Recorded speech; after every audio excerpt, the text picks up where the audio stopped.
Salam sejahtera, damai bahagia. Oke lah, malam hari ini kita pembahasan tentang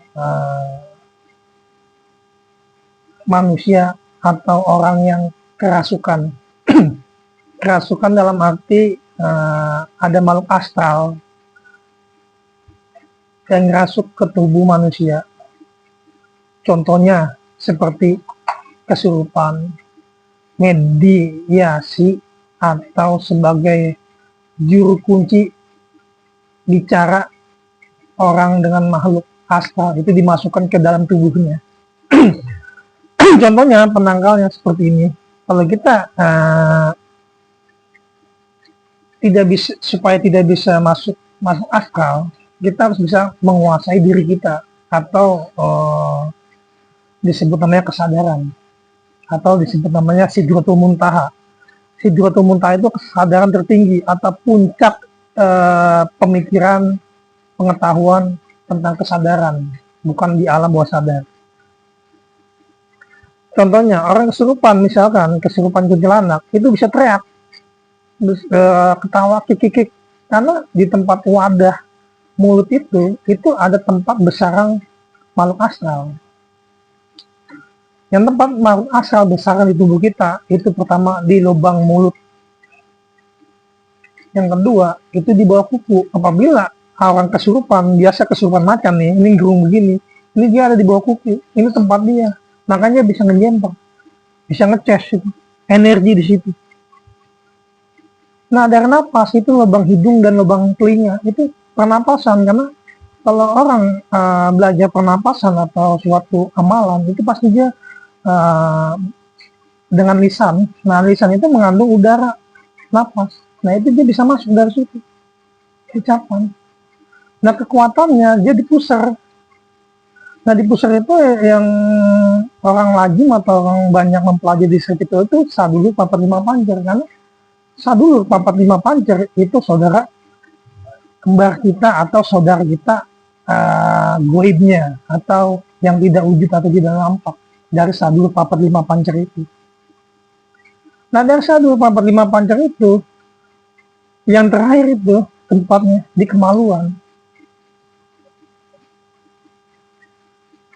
Kalau dia mempunyai ilmu meraga sukma atau meraga raga, dia bisa ngejemper, karena dari 4 saudara itu. Misalkan orang punya ilmu, belajar ilmu macan atau ilmu sejenisnya atau hodam apa, bisa merasuk, bisa meraga raga, bisa meraga jiwa atau meraga sukma. Kenapa dia bisa meraga sukma dari halus ke wujud? Karena contohnya gampang itu. Kenapa? Karena di diri kita itu mempunyai wadah goib dan wadah tidak nampak, seperti rohani dan jasmani. Nah, rohani inilah yang bisa bersemayam atau bisa ngejemper dari Sadulur Papat Lima Pancer itu, karena pembangkitan ilmu kalau tidak dibangkitkan dia tidak akan wujud. Nah, bagaimana kita bisa mengantisipasi, bagaimana kita bisa tidak dikuasai dengan wujud dia?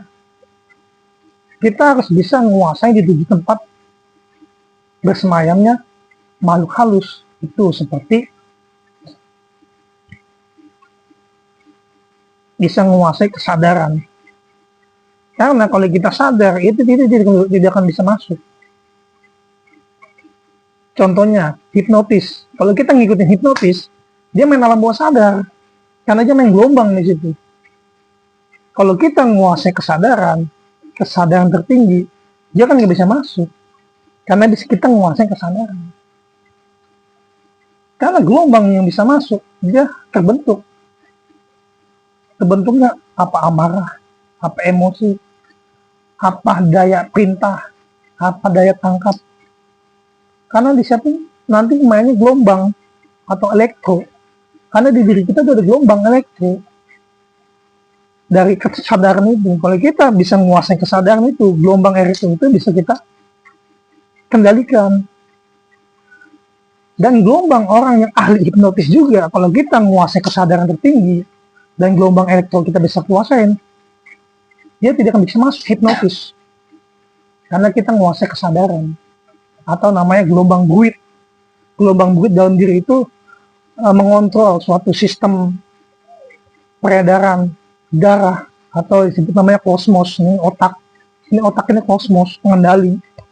Kalau gelombang masuk ke situ, dia bisa merintah karena ada gelombang di sini, kosmos, perputaran. Nah sama, gue juga. Kalau kita bisa ngontrol diri kita, bisa nguasain diri kita, dan bisa nguasain ruh kita, bisa nguasain roh kita, bisa nguasain raga kita, bisa nguasain jiwa kita, ilmu itu tidak akan bisa masuk. Dan ilmu itu kalahnya dengan kesadaran. Kesadaran tertinggi atau namanya Sidratul Muntaha. Muntaha, Sidratul. Sidratul Muntaha itu kesadaran tertinggi. Makanya kalau kita sadar, itu segala sesuatu itu tidak akan bisa masuk. Goib, kalau dia ingin masuk, dia harus punya wujud. Karena dengan kesadaran tertinggi, kita bisa menguasai wujud kita. Nah, disitulah kelemahan ilmu. Tapi, kadang-kadang dia belajar ilmu. Pertama dia dikuasai dengan ilmu. Kenapa dia nggak bisa menguasai? Dikuasai lah dengan nafsu. Timbulnya kerasukan, timbulnya kekuatan, timbulnya kesaktian. Karena dia tidak bisa ngontrol. Dasarnya ilmu kalahnya dengan kesadaran. Sehebat apapun, setinggi apapun ilmu seseorang, kalau dia tidak sadar, dia tidak menguasai kesadaran dirinya, dia dikuasai. Makanya roh leluhur itu kayak seperti maung atau ilmu kera atau sejenis ilmu buaya, ilmu ular, dia bisa masuk. Karena dia tidak bisa menguasai kesadaran. Kalau kita bisa menguasai kesadaran diri, itu saya jamin goib tidak bisa masuk. Intinya kesadaran. Karena sadulur papat lima panca, saudara kita sebagai penyambung, sebagai pengikat kekuatan kesaktian ilmu. Kalau kita bisa menguasai sadulur papat lima panca, dengan 4 itu kita beri nama kita semua, itu kita bisa ngendaliin. Dan 9 ruh juga di diri kita. Kalau dari 9 ruh itu kita satuin nama kita, itu tidak bakal ada suatu ilmu yang nyelip atau tidak ada ilmu yang nempatin. Karena dasarnya ruh dan roh itu dari sadulur papat lima panca, saudara kembar kita, atau dulunya cabang bayi. Karena dia ada sadulur papat lima panca, saudara ini membentuklah satu janin. Janin kalau sudah berbentuk lahir jadi manusia, 4 saudara ini jadi satu.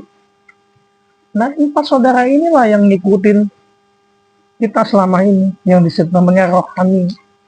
Roh itu dasarnya dari sadulur papat lima panca.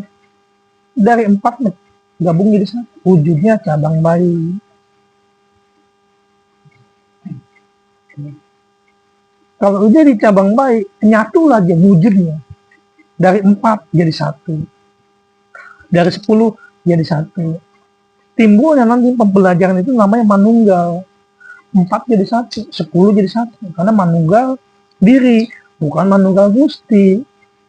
Kalau kita ketemu manunggal diri, itu sesuatu itu bakal bisa kita kendalikan dengan kesadaran tertinggi. Namanya Sidratul Muntaha.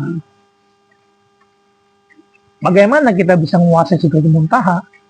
Nah itulah, kadang banyak orang belajar spiritual, supernatural, terus sejenisnya, segala ilmu-ilmu berbau bisnis, itu untuk menguasai diri. Dari spiritual itu dia bisa komunikasi dengan makhluk astral. Semakin dia menggali kesadaran tertinggi, dia semakin level semakin tinggi. Dimodif. Kalau orang mentalnya, image-nya, pemikirannya, inteleknya, sainsnya itu berkembang, dia pengetahuannya semakin jago. Goib itu nggak main. Kalau kita jago pengetahuan dan jago ilmu pengendalian diri atau kesadaran tertinggi. Goib nggak main kalau yang sadar. Kesurupan karena kagak sadar, jadi kesurupan, ya kan? Ilmu kalau udah ngerasuk kita nggak sadar. Tuh. Intinya pengendalian diri atau kesadaran tertinggi. Kalau kita udah bisa menguasai kesadaran ini, sampai di sini mungkin semoga penjelasan ini ada hikmahnya, ada baiknya, ada bagusnya untuk rekan-rekan sekalian. Salam sejahtera, damai, bahagia bagi rekan-rekanku seperjuangan, sependidikan. Salam supranatural.